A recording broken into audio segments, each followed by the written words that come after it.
Now, let's talk about the research itself, because you had to go out and find medical intuitives. I volunteered myself for all transparency.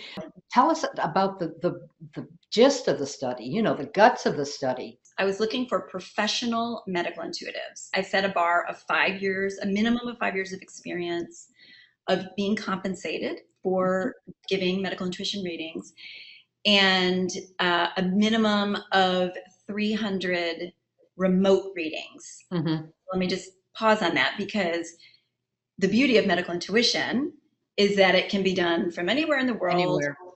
anywhere. And the Right. medical intuitive does not need to be in the same room or in the same state or in the same country or in the same Right. hemisphere as the client, as the person being read. So it's always been a curiosity of mine, like, how do people do this? And so that's why the remote piece was really important to me, because if I said that I interviewed medical intuitives who do a reading with somebody standing in the room, well, now I've completely taken off the table what I would call extrasensory perception, the intuitive perception, Right. off the table. So that's why the remote piece was important. So I recruited 15 professional medical intuitives who met those minimum experience criteria. And they ranged in length of experience of giving medical intuition readings from 7 years to 41 years, Mm-hmm. most of them well over 20 years. Mm-hmm. Um, so I felt like I had a great group, very experienced group of professionals. So that's who they were. And what I was asking them, my research questions, centered around their lived experience of it, or their subjective experience, the Mm-hmm. experience that a person has inside oneself. So you were essentially asking them what it's basically a day in the life of being a medical intuitive. Yes, my questions crossed over both a professional reading, what is that like? What's going on inside of yourself? And in your life, how does medical intuition, having that skill set, affect your life? And then the third question, which I think is vitally important and super interesting, was about worldviews. How do professional medical intuitives view the world we live in, the nature of reality? What does it look like to them? What's really important, I think, from my vantage point as a medical intuitive, but also from a researcher myself, not to the depth that you are, but to know that this is a piece of research that I don't think anybody has done anything like this.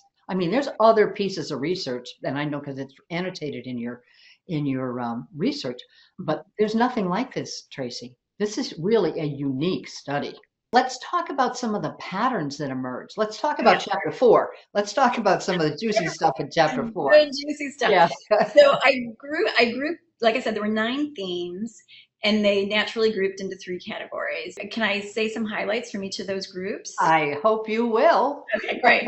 So going back to that first group of themes, the experience of perceiving, the 3 themes in that were the mindset of the practitioner, the medical intuitive, the mindset of the medical intuitive, the actual nitty-gritty of the perceptual experience, and interpretation.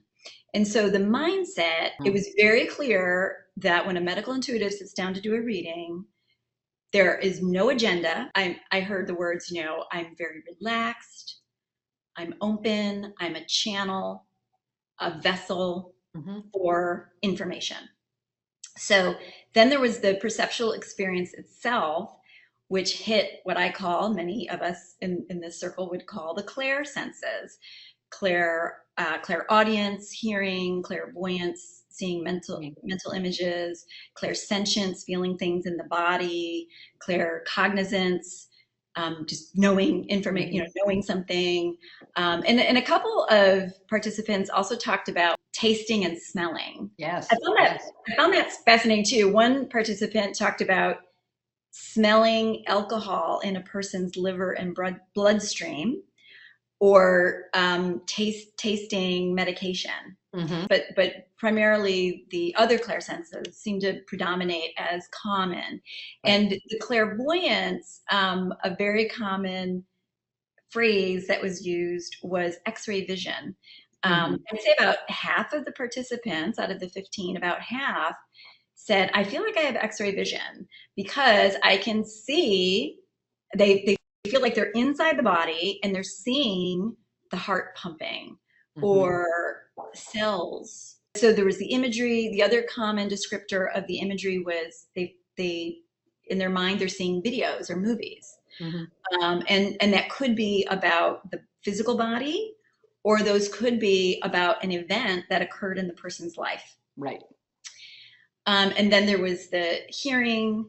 Um, and that I grouped with telepathy because often it was in association with hearing it from an entity, um, what they would call a spirit guide, Hmm. or the client's higher self, or their own higher self, or just nondescript spiritual beings.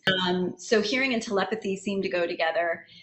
And then the other big one that seemed common among everybody was clairsentience, feeling inside the intuitive's own body Mm-hmm. something is mirroring something that the Right. client is feeling.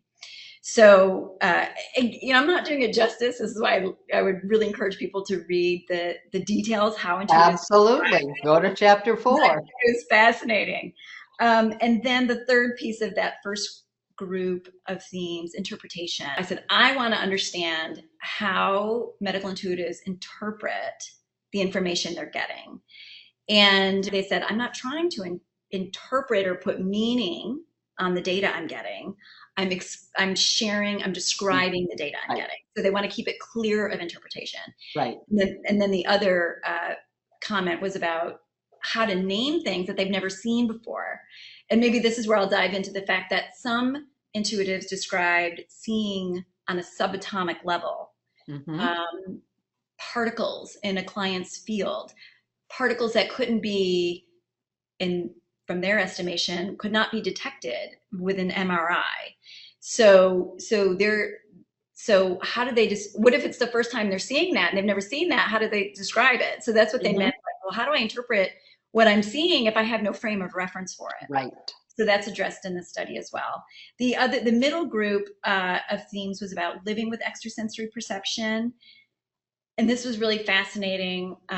Nobody seemed to have the same path to becoming a medical intuitive, but Mm-hmm. there were some commonalities. About 7 participants had a background in healthcare, trained Hmm. nurses, and there was actually a physician who was one of my participants who was also medical intuitive. And then there were some people, about 9, I think, had a background in energy healing, energy Mm-hmm. medicine. Sure. Many commented on Reiki as having practiced Reiki, and through but whether through the being a nurse or through the Reiki experience, many commented how it was during practicing those vocations, those modalities, they started seeing things and they Right. started knowing things about their client or patient, Mm-hmm. and so that was a commonality. Um, but one distinct difference, again, it was sort of half and half. Um, about half of the group seemed to accept these what I call extrasensory perceptions. The other half seemed to have a hard time with it. Like, I'm seeing Interesting. things I don't want to see. I'm hearing that, Oh, like, where is this coming from? And yeah. so again, I would direct people to the dissertation to get an appreciation for that. Something else I want to point out about the development and the oncoming of these abilities, perceiving at seeing the unseen, I'll say, hearing the Mm-hmm. unheard. Um, there seemed to be a development process.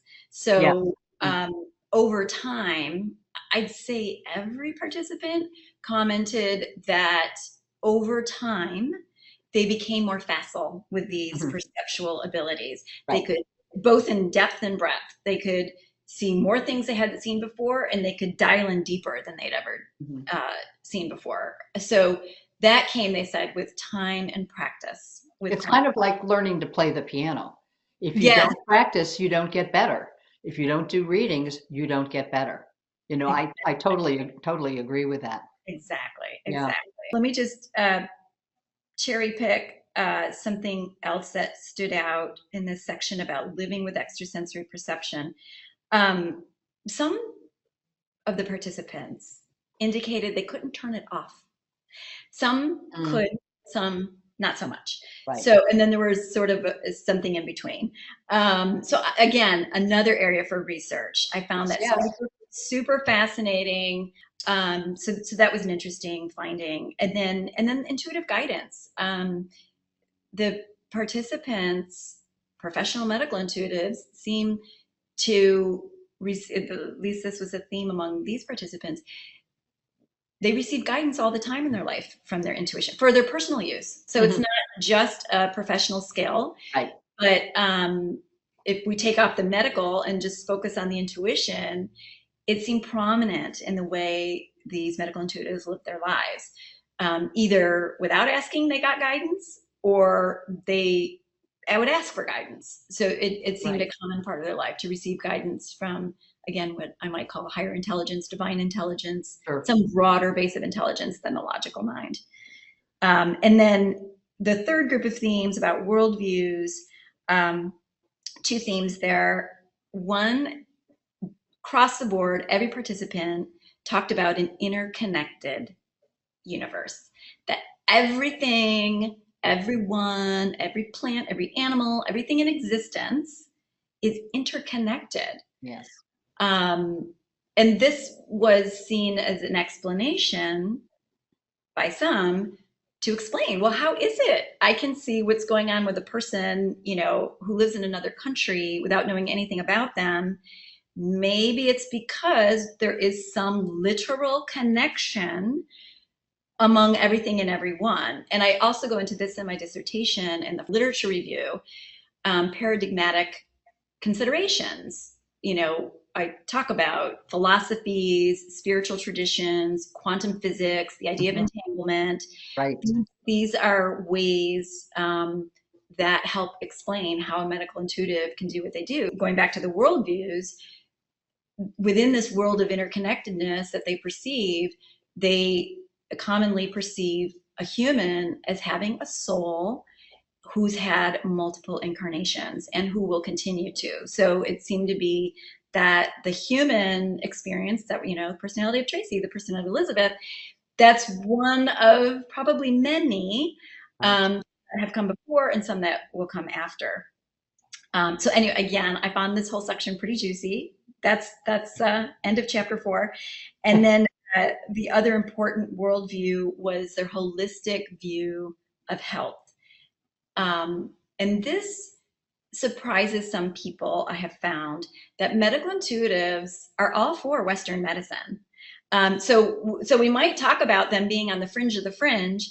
However, I can't think of anybody who didn't agree that Western medicine is valuable and maybe the right approach, the best approach, optimal approach for a given person, which goes back to what we were talking about leaving beliefs and assumptions, Mhm. ideologies at the door. So a medical intuitive may do a reading and come away with, you really need to see an endocrinologist, or whatever the specialty. Mhm. It seemed to Right. be a common theme of referring people to medically trained licensed practitioners.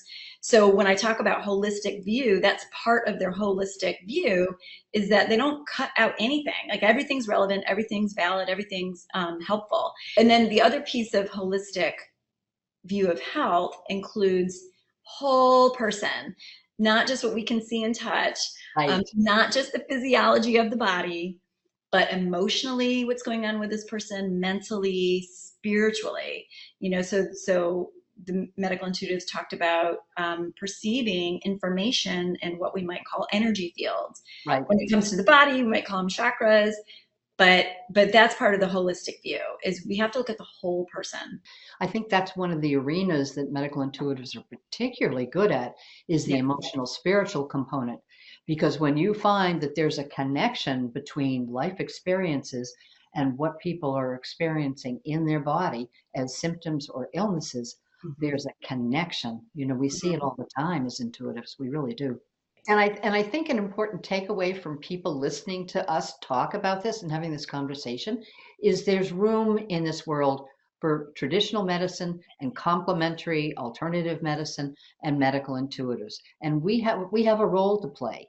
And Yes. that's why this National Organization for Medical Intuitives, which was just launched 3 years ago, for which I'm a director, again, transparency, that's what it's all about. We're trying to raise the understanding of the public as to what we do and what we don't do. Yeah. There is a very clear line between what Clear we line. do and what we don't do. In my perspective, and having done this research, it's very clear that a medical intuitive brings additive information. Mm-hmm.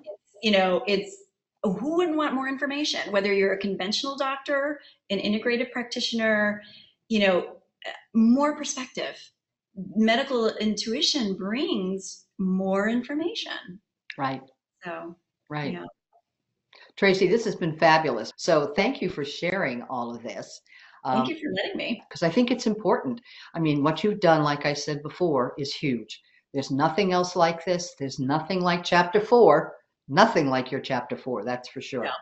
And so for people to be able to readily have that as accessible is a huge gift to us and to humanity and to those of us who do medical intuitive work. I mean, you did an amazing piece of work for us. Well, thank you. Like I said, it was all my honor. I love being able Work to both ways, both thank you ways. for the service you offer in the world. That is another piece that I think I want to end with because the big thing you talked about was that everybody you interviewed, their primary goal was to be of service. Yes. You Yes. know, It actually, I just got chills when you said that. me too. There's an introductory paragraph about each participant in the study at the very beginning of chapter Mhm. 4. And I Right. would encourage everybody to read it because that's where I was able to mention the dedication to service. And, Hmm. and if people read those intros, I think they'll come away with the same understanding.